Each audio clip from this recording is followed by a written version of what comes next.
அடைக்கலமே கேடகமே அன்பே என் ஆருயிரே.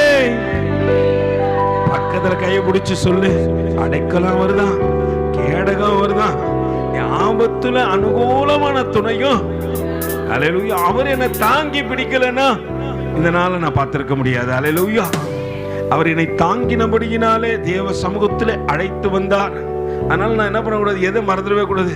புதிய நாளை தந்தீரே நன்றி ராஜா, புதிய வாழ்க்கைய தந்தீரே நன்றி ராஜா என்பது மட்டும் இல்லாதபடிக்கு, ஒருவேளை கர்த்தர் இந்த மாதத்தில் பேசினா, ஆண்டவர் இந்த மாதத்தில் வாக்குத்தத்தம் கொடுக்கும்போது ரொம்ப அழகா ஒரு மனிதனுடைய பேரை முன்னாடி வச்சு உங்களுக்கு வாக்குத்தத்தம் கொடுத்தாரு. ஆனா ஆண்டவர் சொல்றாரு, அந்த மனுஷனுடைய பேரை எடுத்துட்டு இங்க இருக்கிற எல்லா பிள்ளைங்க உங்க பேரை எழுதிங்க. இந்த மாதத்தெல்லாம் அந்த பெயரை எழுதி நீ சொல்லும் பொழுது ஒரு காரியத்தை சொல்லணும். ஆண்டவரே, இப்படியா எங்களை நடத்தி வந்திருக்கிறீர் ஆண்டவரே அப்படின்னு சொல்லிட்டு சொல்லத்தக்கதாக எடுத்து வாசிப்போம். அப்போஸ்தலருக்கு எழுதின நடபடிகள் 10வது அதிகாரம் நான் வாசிக்கிறேன், என்னோடு கூட சேர்ந்து வாசிங்க. 31வது வசனத்திலே, கொர்நேலியுவே உன் ஜெபம் கேட்கப்பட்டது. அல்லேலூயா. ஆண்டவர் இந்த மாதத்துல சொல்றாரு, உன் ஜெபத்தை கேட்கின்ற தேவன்.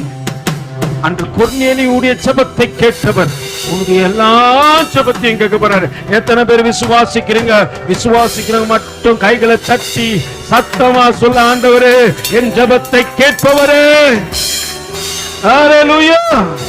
ஆண்டவர் இங்க அழகா சொல்றாரு, கொர்நேலியுவே உன் ஜெபம் கேட்கப்பட்டது.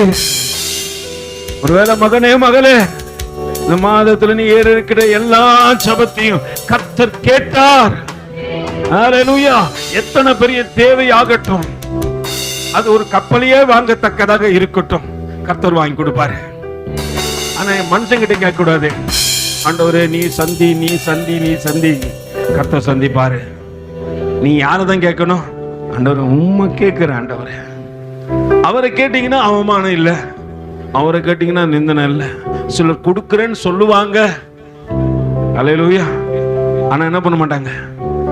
கடந்த நாட்களில் நம்ம ஜோஷுவோட மெசேஜை கேட்டுக்கொண்டே இருந்தேன்.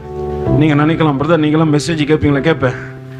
நான் கேட்டுக்கொண்டே இருக்கும்போது அதுல ஒரு காரியத்தை நம்ம ஜோஷுவா சொல்லுவோம் போல, ஆண்டவர் ஆபிரகாம் இடத்துல சொன்னாராம், வருகின்ற உற்பவ கால திட்டத்துல நான் மறுபடியும் வருவேன். ஆண்டவர் உறுதியா சொல்லிட்டு போவாரு, நான் வருவேன். நான் வரும்போது உங்ககிட்ட ஒரு சின்ன அழகான குழந்தை இருக்கும், உன் காரியத்தை நிறைவேற்றத்தக்கதாக கடந்து வருவேன். அல்லேலூயா. நல்லா புரிஞ்சுங்க, ஆண்டவர் ஒரு முறை சொல்லிட்டாருன்னா செஞ்சிருவாரு. Thank you for watching. God bless you.